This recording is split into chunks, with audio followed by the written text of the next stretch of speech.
Hi, this is Grace. Welcome to part 2 of my colouring tutorial. Thanks very much for joining me. If you wanted to see where the sketch came from and how I came up with the idea, then you can go to the previous video in this series, part 1, the sketching process. So this is part 2. This is the colouring process. I'm going to show you how I colour in my characters on Procreate. I make a lot of use of different layers and clipping masks, so I can always do a separate video on how to use those to your advantage. If you like, if you're a beginner and you're not really sure what I'm talking about, then leave me a comment and I can certainly get one of those going for you. In the same file that I've created the sketch, I usually flatten the sketch into one layer. Sometimes I'll group it and just maintain them as they are, but usually at this point I'll flatten the sketch. I'll lower the opacity and I'll create a new layer, either above or below, depending on how I'm feeling, really. I think with this one I did a multiply layer, so it would slightly darken anything that I coloured underneath it. So I create a new layer pretty much for every single separate element in the illustration. So this one I'd be looking at her hair, her face, her skin colour in general, her tail. I'd probably break her tail down into 2 parts as well. So the fin at the end.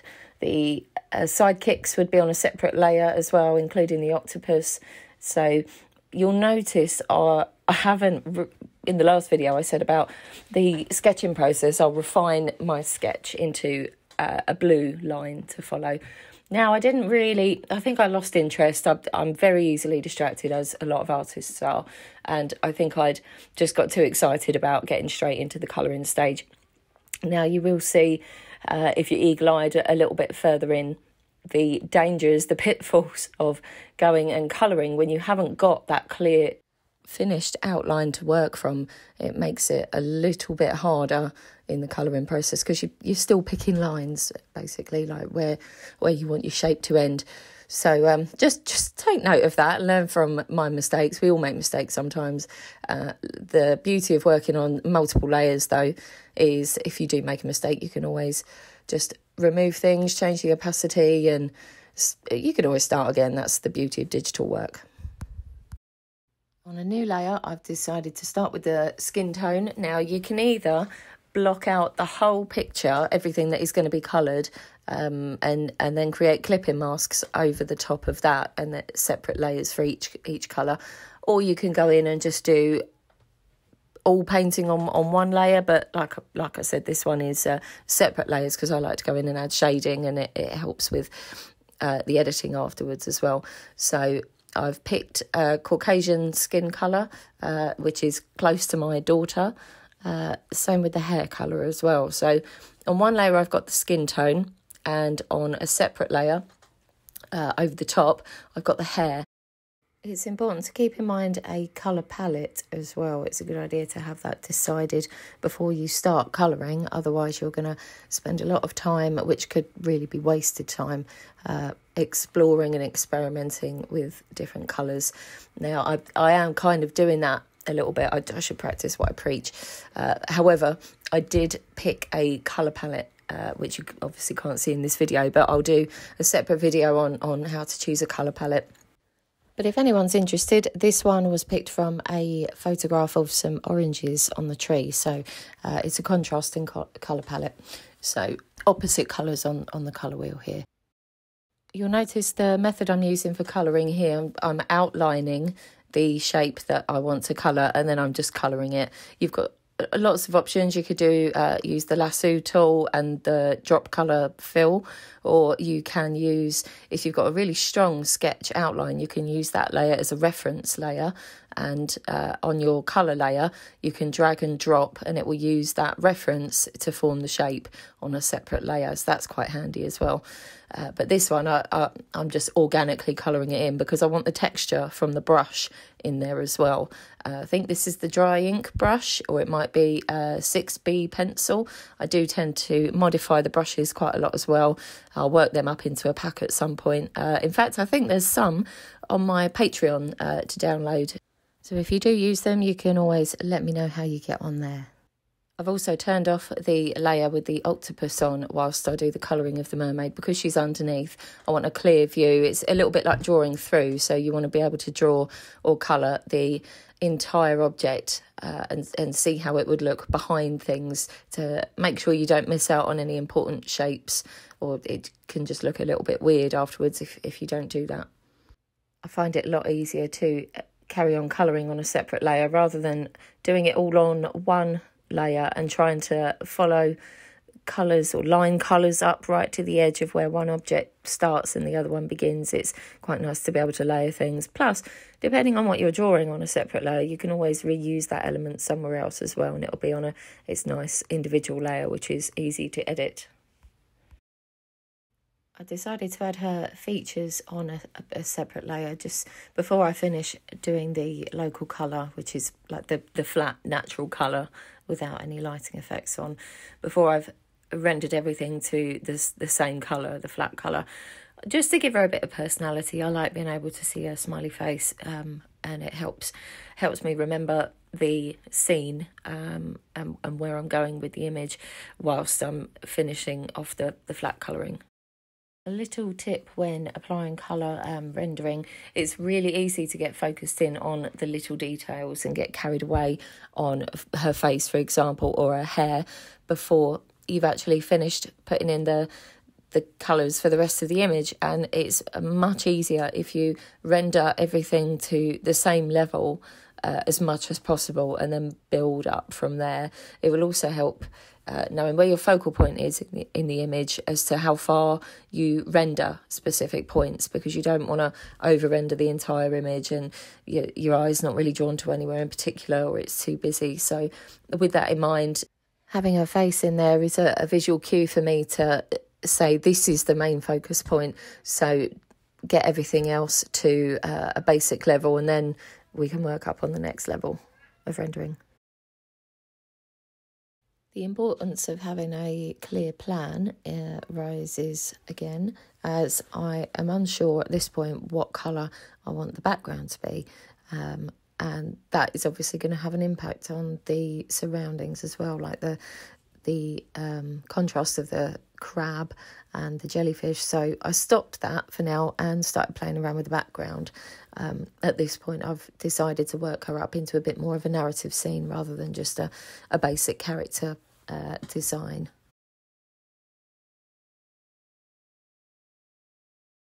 I made a copy of the original sketch on a new layer as well and just popped it up in the top corner just as a reminder of the essence of the character, because I feel that can be lost when you're focusing too much on the colouring and the composition. You can kind of lose that little sparkle. So I'm just keeping her up there to remind me of her personality. You know, she's eager, she's excited, she's squeezing that octopus. Is he a friendly octopus? I think he's a friendly octopus. The little characters around, the shells and jellyfish and whatnot, what are they going to be doing now? Are they going to be happy, scared? Are they real? Are they toys? So I'm just playing around a little bit with their shapes and setting the scene. And I decided on just doing a colour bubble behind her, just so it kind of works as a reminder that she's in the sea, and these are most likely the colours that I'll be using to put her in a situation. Of course, you don't have to use blue for sea, but I think it works well with the oranges and the greens and the yellows that are in the picture already. I'm using a large version of the same brushes that I've used so far, that kind of crayon-y, rough, textured, pencil-y look, just to add some extra layers of colour over the top to give a little bit more depth to the characters. So over the shell, I've added some pink and some red. I think what the best thing to do is do it all on separate layers, and then you can isolate those layers, change the colours with the fill option on alpha lock mode really easily. You can change the blend modes as well, so I quite often change to multiply to add get this kind of darker colour, or colour burn is one of my favourites as well. It's easiest if you just play around and see which one works the best for your particular image. I'll keep my original sketch on a layer over the top or underneath with over the top's easiest in this case, with a really low opacity, just so I can use it as a guide when I'm placing shadows and things, because at the moment if you look at her arm, it just sort of all blends into her body and there's no definition as to where one part ends and one begins, and the arm is obviously in front of the body, so we need to be conscious about where shadows are going, light and dark patches, what shadows are cast by what objects and where. So I'm trying to visualise what's in front and what's behind, and it helps to do these light effects on clipping masks, because then you can go right up to the edge of what it's supposed to be causing a shadow on. Like the legs, for example, it's not gone over onto the green at all because it's only working up to the pixel layers underneath. I'm also trying to keep that same level of rendering across everything as I go. So now I've got some of the shadows on the octopus. I'm moving over to the shell, the crab, and trying to get the same kind of feel, because you want cohesion across the whole image. So you don't want anything that's going to be jarringly different across one object or one focus point to another. I'm just softening the edges of the shadows here with the same brush, just so there's no harsh lines, because you don't really get that on smooth round surfaces. I've got the light coming in from the top left. That's the main bright white light source. That's difficult to say. So it's kind of coming from the viewer's direction and top left a little bit. So I'm just being cautious about too much shadow around the wrong parts of the image. Of course, there's nothing wrong with having multiple light sources, but it's a good idea to just do one at a time. Otherwise, you can get a little bit confused as to where you're going with the image. And the viewer will be quite confused when they're looking at it, because the eye won't really understand what's going on, and it will be less pleasing. So onto the tail. Remember, all the time I'm working on separate layers here and making use of clipping masks. I'm just playing around with different highlights and things, talking about that other light source. I think I'm getting a little bit lost in the detail on the fun of texture at this point, when I'm not really looking to add texture and light at the same time, and you can see how it's kind of not really working with this particular image, doing it like this. However, I persist just to see if it will work, because you remember, if something doesn't work, you can always just hide the layer. But if you change your mind at a later date and you want to re-add it, you'd have to do the whole thing again. So I just thought I'll see it through till the end. I'm probably just focusing in, trying to ignore the kids screaming at this point, and just getting lost in the detail, which is something that you don't really want to do. So it does depend on the final outcome, that the final look that you want your image to have. I mean, it could be quite cute just as it is. It's one of the examples where the detailing is kind of on the wrong side. You would usually expect it to be on the lighter side, because the light is illuminating the details, and that's why you see it. Because these are scales, they kind of fade off into the background, but you can see I've kind of given up on it, and I don't really think it was working that well, so I left it as it was for now, and just carried on working over the top, and decided to just do some nice shades of green to layer some texture with I think this one's from Retro Supply, one of these brushes. It's a shader brush, gouache shader brush, which adds a lovely sort of stipply noise texture. So you can see it actually takes me quite a while to decide on how I want her fin to look. This is all very much an experiment, this particular image, and excuse me, at the time I didn't realise I'd be making a video. But it's good to see other artists' processes and know that if you do make a mistake or you lose your way along the design process, it's okay. It doesn't matter. You can always pick up where you left off, especially when you work on separate layers. I'll often duplicate layers of shadow and texture as well, and change the blend modes and the colours, and move them slightly, enlarge them, shrink them down, usually keeping within a clipping mask, but sometimes I'll sort of fade one off into the other with an eraser brush. So it can work quite well just to add, you know, a lot of tone and interest to the piece as well. So time's ticking on now. I'm going to speed up the last part of the video a little bit more just to get through it. You kind of get my main processes now. Lots and lots of different layers, lots of clipping masks, lots of changing the blend mode and adjusting opacity and duplicating and things like that.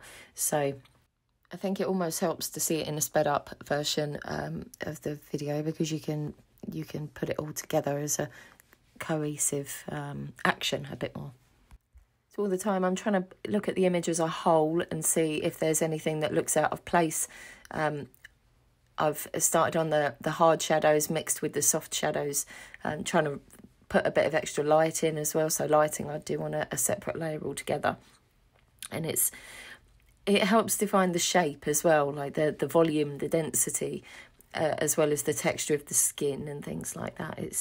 It's quite important getting lighting right, and it's something that I do struggle with from time to time, but it's something that I love doing. I love adding different layers and filters and things over the top to give different atmospheres. So in another video, we'll talk more about how colour and adding different layers can just completely and utterly change the whole vibe of the image, and changing the light source.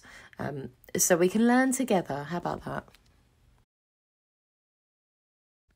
Now I'm quite a way into the image. I'm not finished yet, but quite a way in. I'm looking at it as a whole and trying to visualise that initial sketch, that initial idea. So I drop out the background every now and again and have a look at the mermaid as a standalone image, and I'll import the initial sketch back in to see how much of it I've captured. And a lot of the time you'll find when you've been working, like I said earlier, detailing or, you know, on colour rendering, and you get quite lost in what you're doing. It's quite natural to do that, and you can turn around and go, oh, I've just spent an hour doing this and it looks nothing like my original sketch, or 2 hours or 3 hours. Well, you might have taken a week, and if you don't go back and refer to your original concept or character design, you can really lose your way. And I do find I'm guilty of that. It's difficult when you start a lot as well.